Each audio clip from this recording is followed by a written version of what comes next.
Mga kahuan, ayon sa Tropical Cyclone Bulletin number 15 na inilabas ng PAGASA ngayong alas 5 ng umaga, October 3, 2023, nasa Tropical Cyclone Wind Signal o Typhoon Signal number 2 na ang Batanes. Mayroon itong maximum sustained winds na umaabot hanggang 165 kilometers per hour, malapit sa gitna at may pagbugsong lakas ng hangin na umaabot hanggang 205 kilometers per hour. Ang sentro ng mata ng bagyong Jenny ay nasa layong 350 kilometers silangan ng Basco, Batanes. Ang signal number 1 ay itinaas pa rin sa Cagayan kasama ang Babuyan Islands at ilang parte ng Isabela, Apayao, Abra, Kalinga at Ilocos Norte.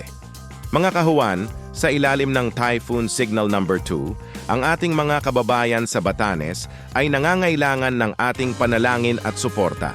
Sa lakas ng hangin na umaabot sa 165 kilometers per hour at pagbugso ng hangin na umaabot sa 205 kilometers per hour, inaasahan natin ang posibleng pinsala na mangyayari sa kanilang mga ari-arian at kabuhayan. Ano kaya ang kanilang nararamdaman sa mga oras na ito? At ano kaya ang kanilang mga pangarap na maaring maantala dahil sa hagupit ng bagyong si Jenny? Sana po ay walang buhay na nawawala dahil sa lupit at hagupit ng Typhoon Jenny. Hindi natin maaaring balewalain ang kalikasan. Mag-ingat, maging ligtas at magkaisa sa pagtulong sa mga nangangailangan.